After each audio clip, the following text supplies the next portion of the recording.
Hi everyone, this is Sally Terry. I'm so happy you're here and that we're going to get to spend some time together. I thought I would talk about loyal customers again and how to keep them in your machine quilting business. And one of the ways you can do that is with blogging. Now, I know you're not going to want to blog. I get it. Sometimes it's just too much time, effort, and everything else that goes into it, and I truly did feel the same way. But there are ways that you can blog that make it very easy, and it will keep your customers loyal by building trust and building a relationship. In fact, right now blogging is so critical that Google will stop crawling your site because you don't have a blog and you're not updating, because Google wants to see you currently keeping up with the trends, what's going on, taking care of your customers. So the fresher and the more unique the information is that you put up there on the blog, the higher you're going to rank with Google. It all gets found somehow when those little bots go crawling through your site. So keep in mind that if somebody is typing in machine quilting, your blog will show up. Now, blogging for your business, again, here's the good news: the shorter, the better. And I'm going to give you a template to help you keep in front of your customers and develop that loyalty. So here we go. And I'll play this for you. Create a trusting relationship. That's the only thing that can overcome price. And we need to stay consistent. Post on your blog first. Don't post on Facebook. Don't go to Twitter, Pinterest, LinkedIn, any of those major sites where your customers hang out. Post on your blog first. Then go to Facebook or LinkedIn, Twitter, and take them back to your blog. Because if you share on Facebook first, we're not driving them back to our site, and it's the site that we want to keep them on. Post on your blog first, then encourage them to post and share to Facebook, Pinterest, and all the other sites where your customers hang out, where you can develop that loyalty and trust. If you post to your blog first, that means you are putting original content on your blog or on your site.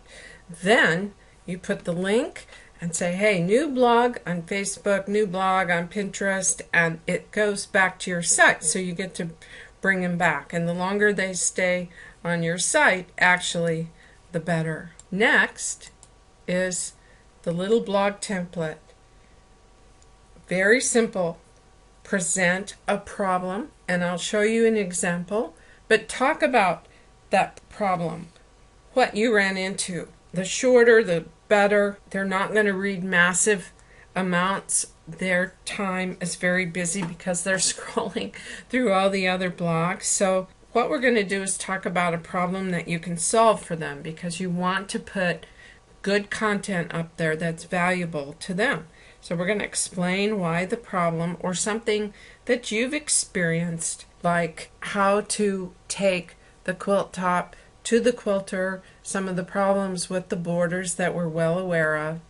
Then talk about the solution and how easy it is. We're not always going to talk about a product, but give them really, really good content that's important to them. So once you've talked about the solution, then you need to explain why it's important to know those things and how it will make their life better by knowing this. Here is my example.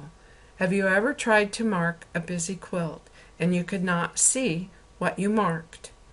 Now we are presenting the problem. If so, you'll know that it's difficult because dies are so intense and change a lot that it can be a waste of time. Yet you have to mark. So what do? Many people have found success by using Roxanne chalk pencils. Now, so here we are offering a solution. Here are a few things you should know before you buy and use chalk pencils to ensure that once you mark, you can see the marks and also get them out This post will tell you what you need to know to make sure you select the markers that will let you successfully see your marked patterns and they come off cleanly without washing the quilt top. Now there's the great how to make their life better. And then here I've listed some of the details and benefits about Roxanne's pencils.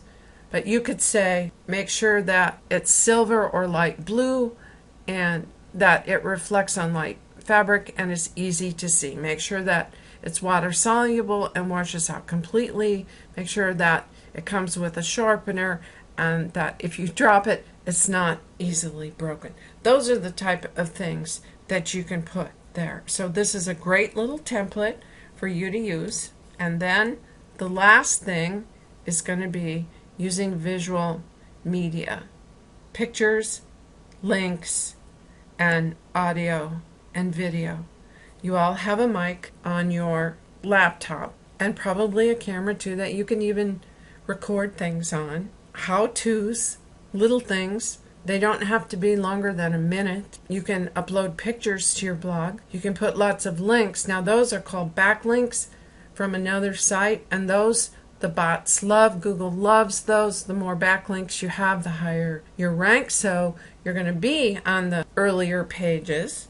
And then there's the audio video part, which you can go to another site and put a link there right on your blog page. You can embed the code on your blog page from YouTube that has some of the information on there about marking, about doing borders, little things like that, trimming, cutting back the backing and batting after the quilt is finished, how to square up a quilt, how to make sure it's perfectly square.